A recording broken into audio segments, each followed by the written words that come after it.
Hey, Caroline. Hello, how are you? I'm doing well. How are you doing? I'm good. Good, good. Yeah, so far, been a good day for you Yeah, cannot complain. Got to do a little cooking this morning. It's some of my favorite things to do. to cook. hmm That's cool. What do you like to cook?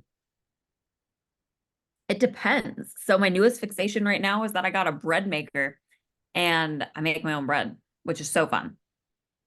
Yeah, it's a lot of that stuff is like like things that you could just buy off the shelf. It's Mhm. it's so much more satisfying to make it yourself. Like there's something about that, you know? Yeah, agreed. I will say you kind of have to pick and choose your battles of what you want to do because like you can make everything from scratch, but that's not super feasible all the time. Right. So progressive overload, just like in the gym, we're doing that with cooking too. Yeah, for sure. Yeah, it gets like to the point where how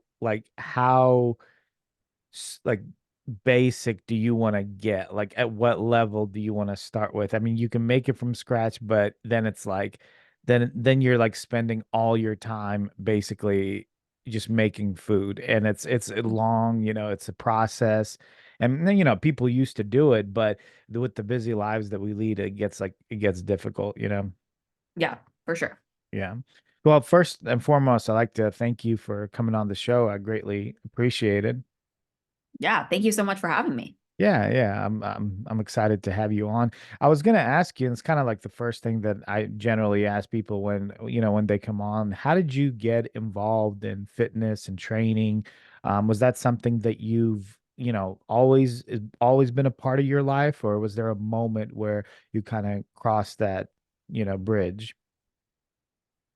Growing up, I was an athlete. So from the time that I was like 3, I was involved in gymnastics. And Hmm. I also did soccer. I did that with my sisters, and my dad was my coach, and it was a lot of fun.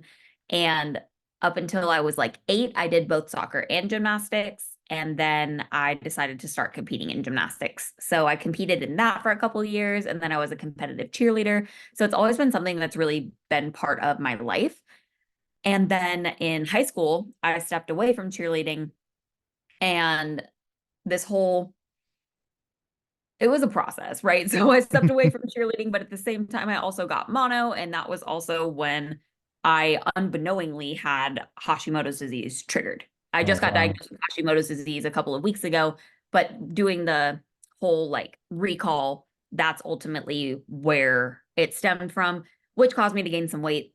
And then from that, I ended up spiraling into an eating disorder and then struggled with that for a couple of years. Coming out on the other side of that, I had always used the gym as a way to lose that extra weight or to change my Hmm. body.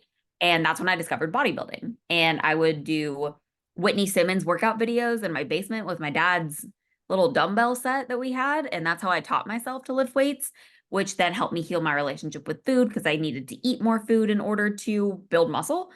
And that's how I kind of got started into the more gym fitness realm of Hmm. things. Hmm. Yeah. That's interesting. So Hashimoto's, explain to people like what that is. Like, what does that cause in your body? Yeah. So Hashimoto's is an autoimmune disease of the thyroid gland, meaning that the body attacks the thyroid gland. So in any sort of autoimmune disease or condition, the body mistakes its own being as an invader and then turns on itself and attacks itself and creates antibodies for it. So that's essentially what's going on in my thyroid gland. So there's different conditions, whether it's lupus and that's like systemic, or you could have like Addison's disease and that's for your adrenals. So there's a bunch of different conditions that can happen, but I do have a genetic predisposition for it. So you need 3 things in order for an autoimmune disease or condition to pop up. You need the genetic predisposition, a trigger, and then intestinal permeability. So it had always run in my family. And then I contracted the virus, which then activated the antibody reaction. Because Mhm. especially with mono, it can take up residence in any organ of the body, but especially in your thyroid gland. So more So, recently, when I got my labs back, I actually still had elevated mono antibodies. So it's something that wow. ultimately showed me where it came from, and then also is helping me go back and almost like mediate it from the root. So I can take Hmm. care of both the Hashimoto's antibodies and the mono. So Thank you for that, for explaining that. How long have these symptoms, like you just were diagnosed with it, but how long have you been dealing with the symptoms of Hashimoto's disease, or at least like a compromised thyroid gland I believe since then. since then, all So, that time? yeah, I just didn't know, Yeah. unfortunately, because Yeah. things just kind of transpired from there. So I thought it was me not changing my eating, quitting sports, and getting mono, and then I gained the weight, and then I had an eating disorder. So you're just like, oh, it was all because of the eating disorder. So Yeah. we don't really know chicken or the egg, but I don't think any of that made it better. Yeah. No, that's interesting because like a lot of times that's kind of what happens, right? Like people like they have life events and then they see things happen like to their bodies, they'll change, they'll gain weight and so forth, and they'll think it's because of that, because of these life events where they got divorced or whatever. And like and in reality it's possible that it just coincides with like a legitimate health issue. And so I always tell people like if you're having like consistent like problems, it's a good idea to go get your blood work done. It's a good idea to go like get yourself tested. At least you can rule that out because so a lot of times people will push and push and push like from the physical standpoint, like the training and the nutrition, which is great, of course, but if you have an underlying condition that you're not addressing, like that's you're kind of spinning your wheels. Absolutely. I did that myself for a really long time. And especially being an online coach and a dietitian, I was really frustrated with myself for a long time of you help other women do this all day. Why aren't you working properly? And Hmm. it almost put me in a place where I was mean to my body. And looking back, it makes me really sad because I just didn't know that my body quite literally wasn't working right. But luckily, because of bodybuilding, I was getting regular blood work. I had just never had my antibodies tested. So Right, then I right. had tried a new lab requisition and it had it on it. So just by default, it popped up. And I was really grateful for that because I wouldn't have known. And that's the case for a lot of women that have Hashimoto's. It's the most common cause of hypothyroidism in the United States, and it goes undiagnosed for so long. Yeah. Yeah, I was just talking to my wife about having like hypothyroidism and like people that deal with that and how like it can be so it's so frustrating because it's like there's so much you put in to the way you look and how you feel, and it's like you have this thing that's kind of in the background just working against you. It's Mhm. it's a tough thing to deal with for sure. Um and but even with that, even with those thyroid issues, you still manage to get yourself in shape, correct? For shows and just in general. How did you overcome the underlining issues? Like, was it your nutrition that became like meticulous, or like how did that happen? So before I actually did a bodybuilding prep, it was very much just staying on point with everything. I wasn't one of those Hmm. people that could not track and not see ramifications from it. Not Hmm. in a sense that I massively overate, but my body just really thrived in consistency. And I never saw myself as like a hard gainer per se. It was I could look at food the wrong way and I would probably end up gaining weight, even if I was doing everything right. Yeah. During bodybuilding prep, I actually went through Transcend Medical. They do HRT for different bodybuilders and things, and I almost did it as like a preemptive way to Hmm. maintain my hormones as I was continuing dieting. So they gave me stuff for my thyroid to implement later on in prep. So Hmm. again, all these things just kind of fell into place when they needed to. And I will say that I felt a lot better and it did help me, especially towards the tail end of prep when my thyroid was downregulated, because we got labs done around like 4-ish weeks out. And that's when we implemented the thyroid hormone. Wait, no, we implemented the thyroid around like 6 weeks out, and then we got labs done and we showed that my thyroid was downregulated. So we're like, okay, this was a good call in order to do. So it was a preemptive way of trying to maintain my body's physiological function, and it actually ended up making it better. Yeah, so basically you were doing it for the prep essentially, Mhm. but then because you had this underlining issue, like you were actually leveling off your hormones, like to the appropriate degree, right? Is that kind of like what happened? Am I I thought understanding you it was correctly? essentially, right? So I'm not Okay. sure if it was leveling it off or if it actually made it better than it was before. Right. Yeah. Okay. Okay. Yeah. I think we're just kind of saying the same thing, but yeah. So okay, I understand where you're coming from. Yeah, that's interesting. And there's a lot of people that kind of like, especially non-fitness people, will look at hormones and medications as like a real negative. Actually, we were just talking about that with somebody recently, and how it's kind of like silly to view it that way. At least that's my personal opinion. What do you think about that? Like there's especially with you having experience with like thyroid medication making you feel better. Like do you agree like with the use of hormones, like or do you find that that's not like ma- that not the appropriate path to take? I am a big proponent of everybody doing whatever they want with their body Hmm. as long as they are an informed consumer. So this is my stance on birth control because that's very controversial in women, and I Hmm. work with women. I'm not pro or anti. I just want you to know about it because that's where we're left in the dark. And in some people, yes, medications can help. When we're not addressing the root cause of why we need that, that's when I feel like we can take a look at what's actually going on in the body and in your life. So in my case, the thyroid hormone during prep, it is a band-aid because I'm not going to be coming out of prep. I have a goal and I have a show and I have a stage that I want to step onto. Coming out of prep, though, I do need to take a look at my internal health and see, why are my antibodies elevated? What adjustments can I make?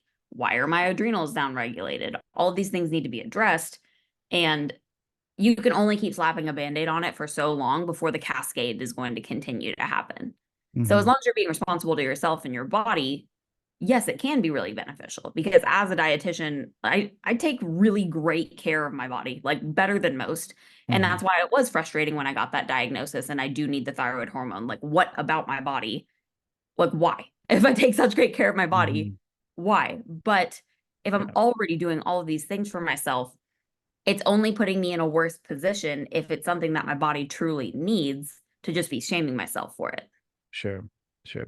Yeah, it's interesting that you mentioned the birth control, because I've come across so many people that don't understand that birth control is actually a hormone. Like I don't know what they think it is, but Yeah. it 100% is a hormone. So and I think it goes to show that a lot of people are just lacking knowledge. They kind of take things from what they hear from someone says this or someone says that, or this guy on this video said this, and they're not like doing their own research, which is extremely important. Because if you're even if the things that you're hearing people say are correct, they might not be the best thing for you, or the opposite. They might be exactly what you personally need. And Mhm. so, that's where like that knowledge, comes into play. I'm sure you being a dietitian, you have people constantly asking you questions about, different aspects of their health. Mhm. Um, how did you get into becoming a dietitian? Growing up, my family always ate relatively healthy Hmm. because of autoimmune conditions in my family. So, in order to properly fuel your body for that, you do need to eat in a more particular way just to make sure that you are mitigating inflammation. Nothing's really contributing to a trigger outside of our daily lives, right? There's things we can't avoid, whether it's family or work stress, but we can control what we're putting in our body. So, I grew up doing the whole, I think we even ate like auto or anti-inflammatory vegan for a little bit to get Yeah. autoimmune conditions under control. And then being an athlete, I did care about what I was putting into my body and how it made me feel. So it was always something that was of interest to me. And luckily I grew up in a household where my mom like taught me how to cook and taught me the foundations of things. And ultimately my eating disorder stemmed from me being really interested in food and researching what's the healthiest thing that I can eat. Like it started with adding superfoods into my diet. And then the more research that happened, the more I started seeing the don't eat this, this is bad for you. And I started pulling things out of my diet because I was so interested in eating the healthiest possible. Hmm. So it started as a good thing for my body. And then it spiraled kind of out of control. And I actually went to college for business originally because I was afraid that I was going to relapse if I started studying nutrition. And then I went to school. I hired my first online coach, actually started tracking macros, and that's what truly healed my eating disorder and relationship with food. And then I was like, I need to do this for other women because I never Hmm. want another woman to go through that. And switch my major, switch schools, and that's how I fell into dietetics. So that's a, you really have to like develop a real passion for health, nutrition, but also like just caring for other people to go through all that, to be able to switch your major, to change your school, to take this new path in life. I mean, that's kudos to you for doing that. That's a big thing, and it's so needed nowadays. I think I was I was looking at some kind of statistics, and it was like it was tremendous, like how the obesity level is in the United States, but also just around the world. It used to be like people would say, well, in the United States people are really obese, but everywhere else it's not like that now. Like it's getting that way everywhere. It's a globalization's kind of taking hold, and everywhere people are just getting bigger and heavier and more unhealthy. So like there's more of a need for people like you to help others. But of course, you can only help those who want to be helped.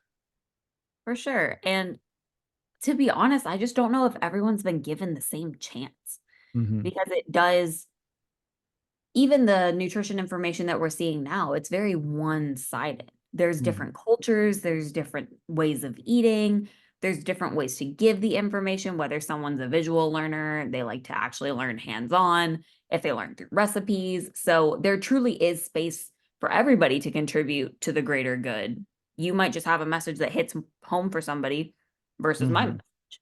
Right. And I think that that's the most powerful thing is truly just giving everybody a chance Mm. and trying to get the information out there.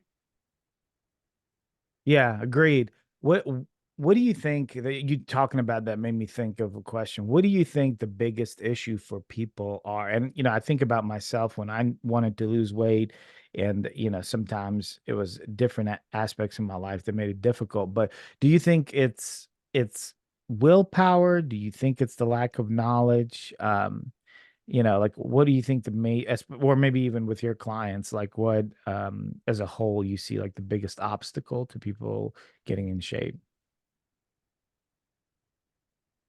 I believe it stems from a lack of knowledge and a lack of awareness from a Mhm. young age. So, like I mentioned before, growing up in my household, I am so grateful for how I grew up because I knew how to structure a meal with a vegetable and a fruit and Mhm. what protein was. I Mhm. had a member of my family one time actually tell me that she saves her carbs for peanut butter. And I was like, how are we not aware of very basic things like that, of what food sources actually are? And looking back, what I was taught on one class day of health class in sixth grade was the food pyramid. And we Mhm. all know how fucked up that is, right? Yeah. So, but we're taught the Pythagorean theorem. How many times have you used that in your career? Right? So, Right. what if we had a class that actually taught children how to eat? Yeah.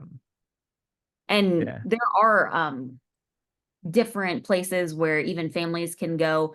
So even low income families going to like food kitchens, they do give nutrition education and ways that you can cook foods and what's included in these. So the efforts are there. There just has to be more awareness and more availability, more access to it. So that's why I Mhm. love social media because it's free Yeah. and people can put information out there. It's also the terrifying part about it because there is a lot of really messed up information out there. So Sure. that's why I love when people who know what they're talking about share their knowledge.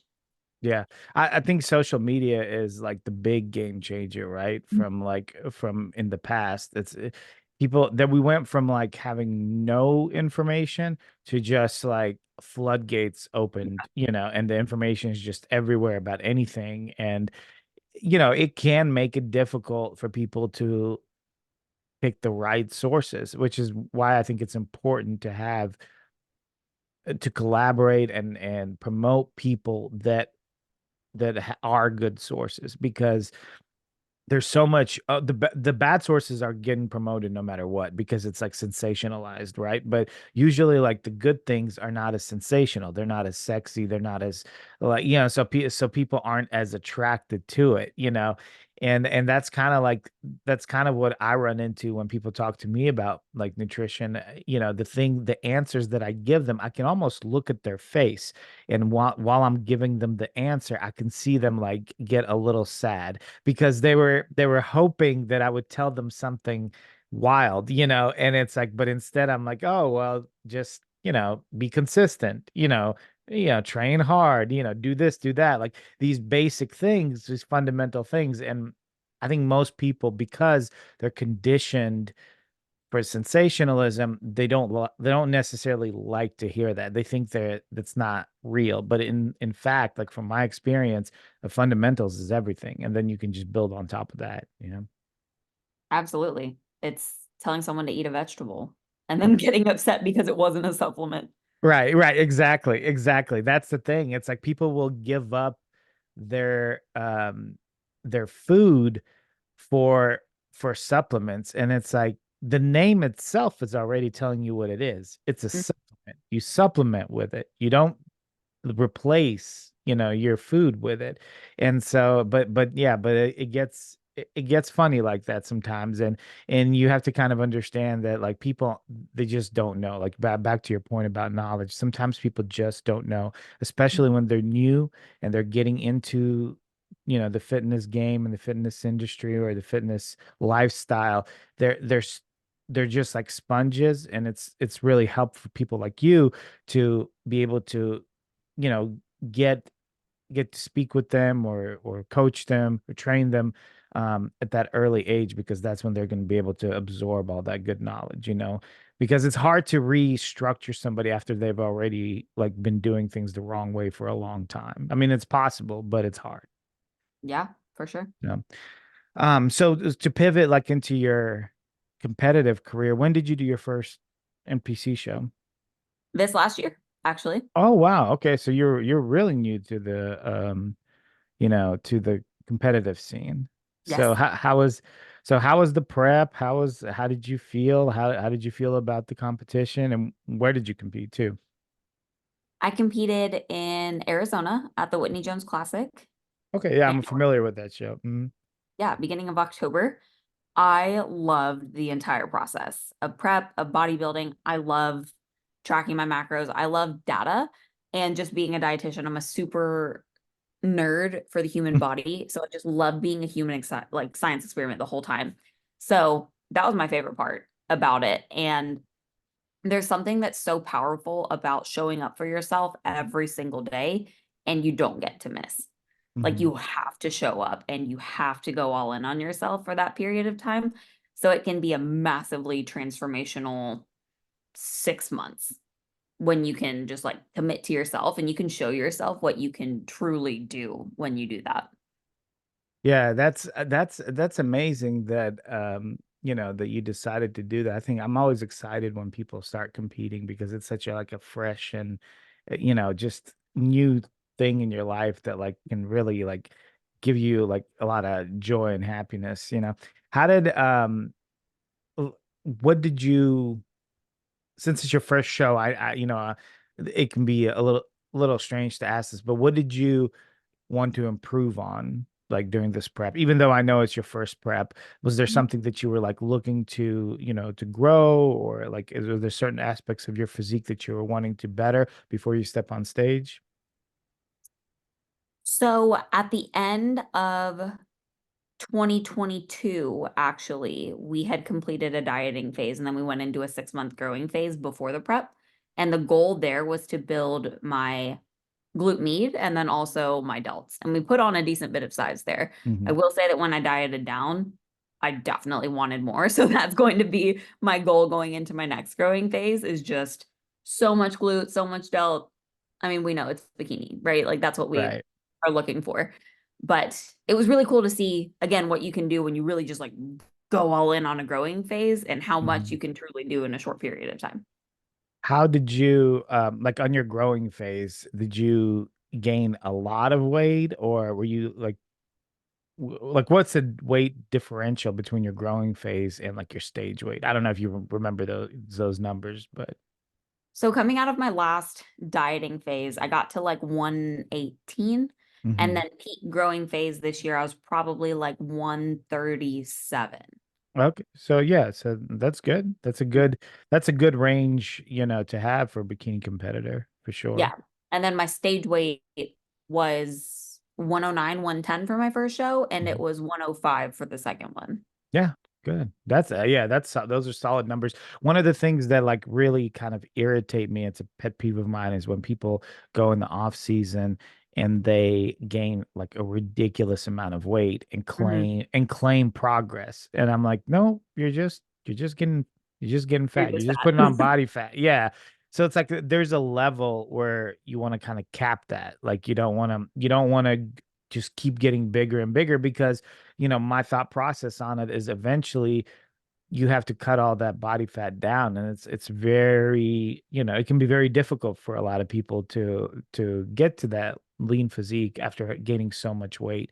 So I think the girls are the best at, even though I've seen some that go a little too far, I think the women are the best at maintaining that range, especially in bikini. They're really good about staying lean and athletic all year round, which, is pretty impressive to me.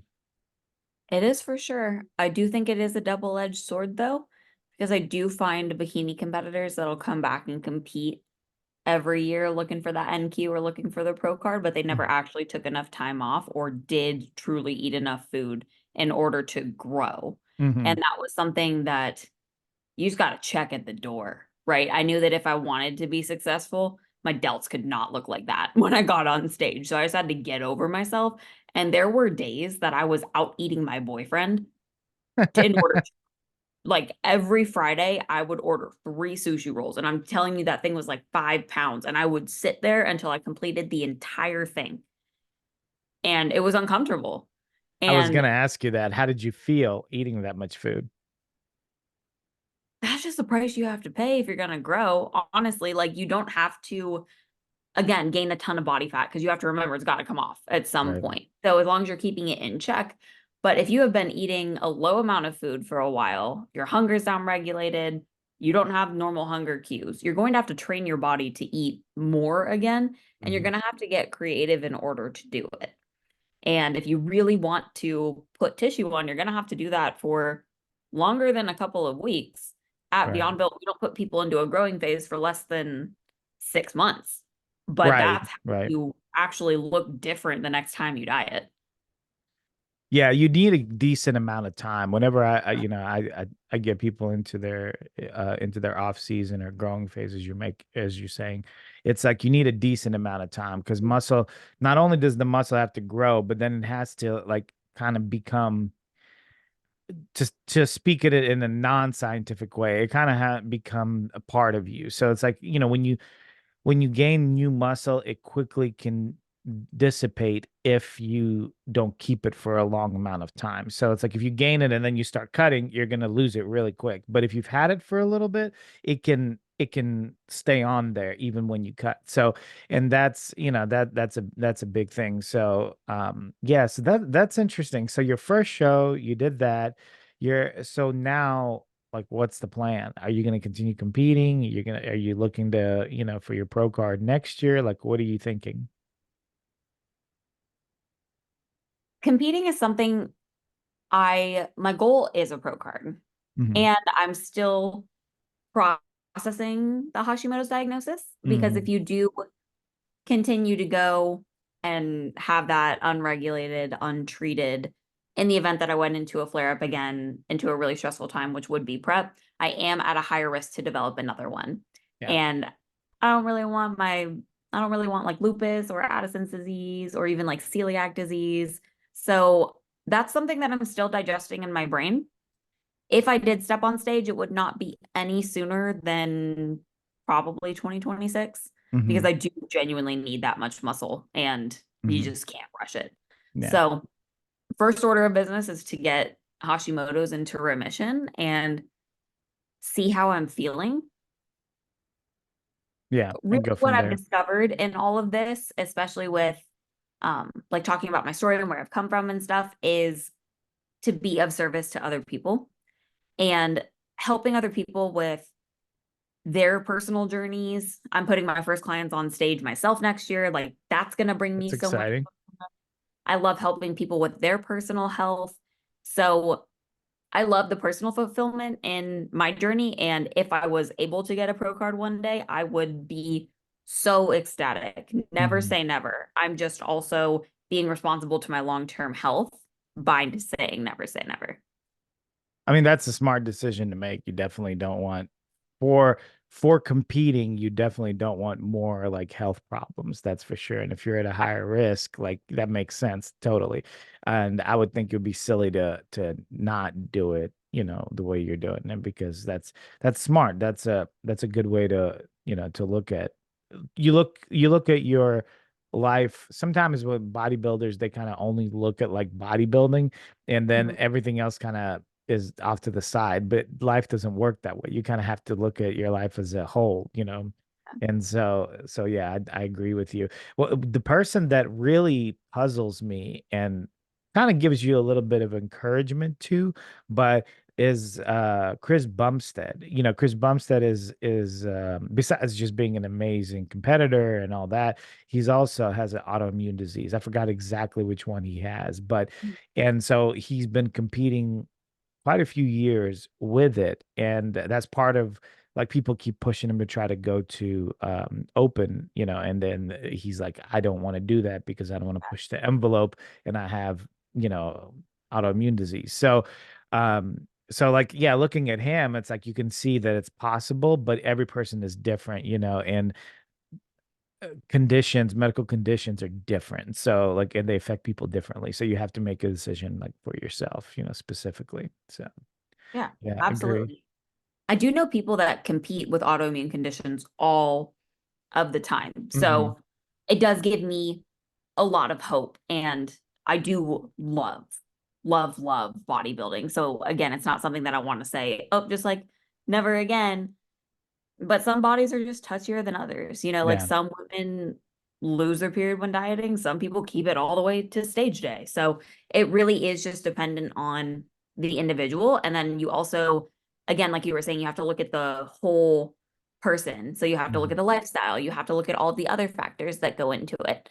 So given 2 years of just taking really awesome care of my body, I'm going to have so many tools in my tool belt that if I do go into prep, I'll know exactly how to come out of it. So mhm. again, Yeah, just kind of like balancing it all. But really, what I'm trying to focus on is just like right now what I can do.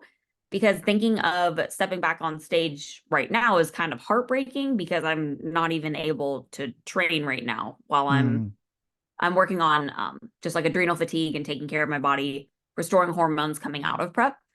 And for me to think about stepping on stage right now when I'm not even in a productive spot to be growing muscle, it's just not conducive to where I'm at. sure. That totally makes sense. I was gonna ask you, so you being a dietitian, did you coach yourself, prep yourself for the show, or did you hire someone else to do it? No, I actually hired my friend Dylan Bear. He precepted me as a dietetic intern, which was cool. So I got to study underneath him. Mhm. And then I just asked him to coach me. And I said I didn't have any interest in competing, but it was really just a story that I was writing in my head of me saying, oh, I'll never be able to look that way. My body could never Mhm. do that because I was dealing with all of those issues before and had no idea what was actually going on. But my first check-in with him, he's like, "Are you sure you don't want to compete?" And I was like, "Okay, say less. You believe in me, like let's go." So we set our sights on the year after so that we could diet some weight off, see what my physique looks like, build a little bit. But it was Mhm. really cool to work with both a friend and then also my mentors because we're both dietitians. So we Mhm. were like, "Hey, what if we tried this?" And he's like, okay, cool. Like, let's do this. And we were able to bounce back and forth. Yeah, that's exciting. That's like you've got a, essentially a team between the two Yeah. of you, and that's important. Was there and it's kind of, you might have already kind of answered it with this, but was there a reason that you decided to hire someone, or were you just because he was your friend? Like that's, it was a clear choice. I feel like if you're a first time competitor, it's probably a good call to hire Hmm. somebody. Because even though you might know everything in the book, right? So I am a dietitian. I've been through J3U, which is John Jewett's course, which I 12 out of 10 recommend for any sort of aspiring prep coach. He Hmm. teaches you so much about the process, but you're gonna get in your head. It's a prep, Yeah. especially if it's your first prep. You're going to see yourself as too heavy, too lean. You're probably going to stress yourself out, and that could stall fat loss. So, at least for your first time, I do recommend working with someone if you're able to. Sure, sure. That's actually kind of like the direction I was thinking of, but I didn't want to like put words in your mouth because I was thinking all these competitors, even at the highest level, they all have coaches. And I mean, you can't tell me that Chris Bumstead or Derek Lungsford or Hadi or any of these people don't know how to train, don't know how to bodybuild. They all know these things. They all know them very, very well. But you do need like that second pair of eyes that Mhm. can look at your body, because you cannot it's very difficult, I should say, to objectively look at yourself and see exactly what's there. And then, coaches also can take that stress away that sometimes comes with, prep. So Yeah. yeah, I completely agree with you. That's why I think that John Jewett and Corey Hageman, she's a coach underneath John Jewett. They're so Hmm. impressive because they self-coach. And it Yeah. is so hard to stay that objective, but they're showing you that you ultimately can do it. Just different Yeah. strokes. I know myself and I will either push myself way, way, way, way, way too hard because I feel like I'm a coach, I'm a dietitian, I can do this. If my Hmm. clients can do this, I can do this times four, right? Hmm. So there's that. And then also with bikini in particular, is that it's a look. So there's not a who's the biggest, who's the leanest of like bodybuilding, right?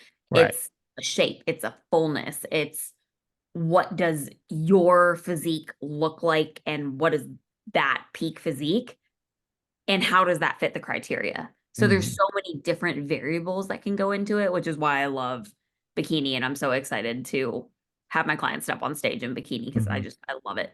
But on myself, naturally you're just going to be like, oh, the most shredded, that's when I look the best. But that's Yeah. not necessarily true. Right, right. At least that's not necessarily true, like with regard to how the judges are going to view you, Mhm. because a lot of times I'll look at somebody and whether they're in bikini or figures or they're in the men's divisions, and I'll be like, but since we're talking about women, we can stick to that. And I'll look at someone and I'll say, she looks great like this, Mhm. but then she doesn't place well at all, and it's like, so it's not just about how you think they look or how they think they look. It's also how you fall, like you said, how you fall into the criteria of the division that they're judging on. So yeah, completely get it. What do you think about how well, assuming that you follow bikini pretty decently, what do you think about this last Olympian? I love the whole top three. So Hmm. I was really happy with all of it. I'm really excited that Jen got the title back. I feel like she's almost like a dark horse, because there was a Hmm. lot of Lauralee and there was a lot of Amy and then Maureen and then there's always Ashley. Like Ashley's never leaving. But Jen holds it down and she came in absolutely perfect. She took exactly what the judges gave her in terms of feedback. And I do really love Jen. I see her at the gym sometimes because I live in Las Hmm. Vegas too. Uh-huh. It's cool to see her and just how consistent she's been over so many years. I think that this next Olympia is going to be crazy. And the lineup for the Arnold is so exciting, especially with Angelica coming back. Oh, I cannot wait. Yeah, that will be very interesting. Are you going to be at the Arnold? No, not at the Arnold. I Okay. might go to the Olympia because it'll be back in Vegas. Yeah, you'll be right there, so Yeah. that makes sense. Yeah, I'm gonna try to make it to the Arnold this next year. See the show. I was there last year. It was amazing. They do such a great job with just they everything is on time. Everything is well done. The lighting is great. Like, I mean, they do a fantastic job. Of course, everyone kind of knows that. It has more sports, than the Olympic Games, I think is what they were saying. Yeah, Oh, wow. it's a really exciting event. But yeah, I thought it was interesting. I was talking to a friend of mine. She's a competitor, IBB Pro Bikini, and she was at the Olympia, and she was, I'm a big fan of Maureen, and she said Maureen looked really smooth at the Mhm. show, and I was watching it through the camera here at home, but she was there live, and she said she was very smooth. But the way they placed, so they placed Jen first, and Jen was, a lot leaner, not as smooth.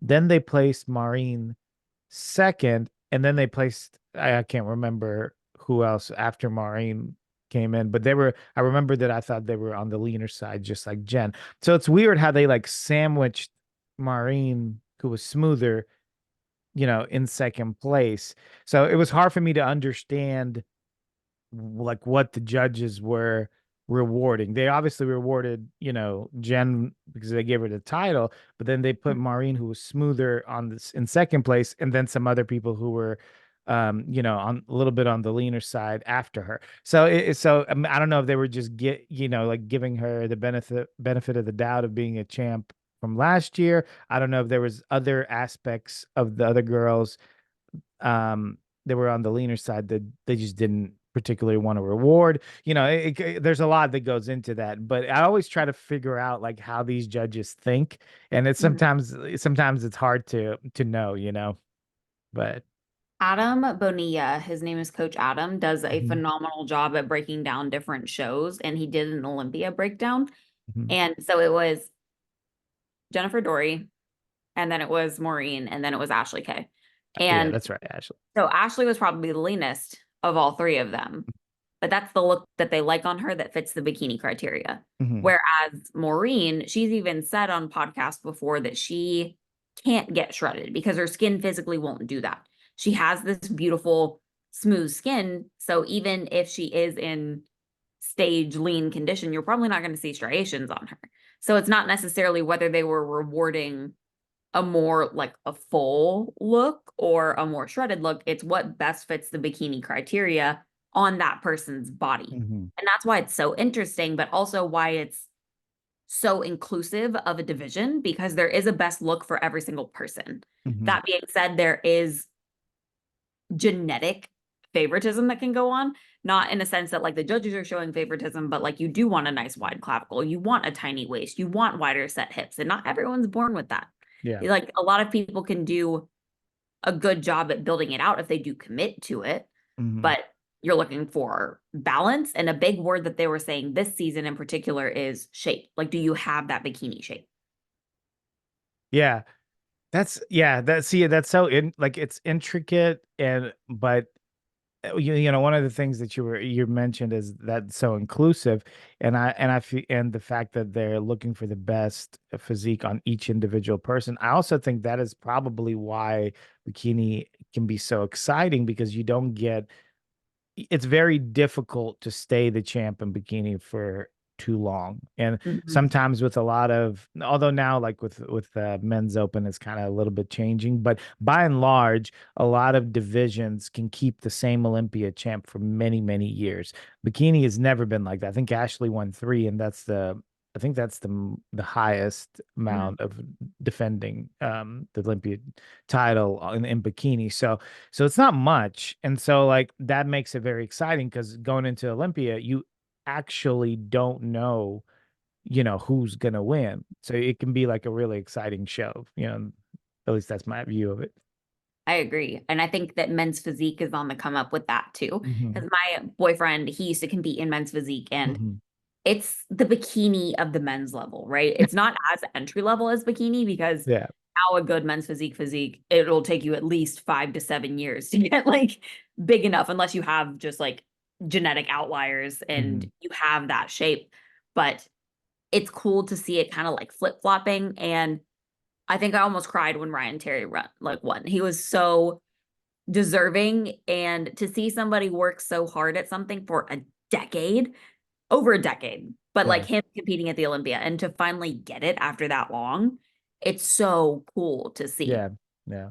It's good to see people that work hard for many years and finally get their due. It's like Yes. there's something about us as human beings that when we see that, it's like we just get like we get this like euphoric feeling. It's like really nice to see that happen, you know? Yeah. It's almost like in the open, like I love Hottie. I just love him as a little bean. So like I wanted him to win. But to see Derek finally get it was really, really cool. Yeah, yeah, yeah. It was nice, and it makes it interesting what's going to happen, this next Olympia because they traded two Olympias, so this is the rubber match, so we'll see what happens. It'll be super exciting. So yeah, well, hey, I really appreciate you coming on the show, Caroline. Is it Caroline or Carolyn? Caroline. Caroline. So I said it right. Correct. Yeah. Nice. Awesome. So, yeah, sometimes depending on like how people pronounce it, I'm like, I always tend to pick the wrong pronunciation. So I got this one. Nice. Well, thanks again for coming on the show. I really appreciate your time. I know you're super busy. I wish you the best on your, endeavors. If someone wanted to contact you with regard to like dieting or coaching or just maybe coming on another podcast, like what would be the best way for them to reach out to you? Probably Instagram. My handle is my name, Caroline Biddle _ RD.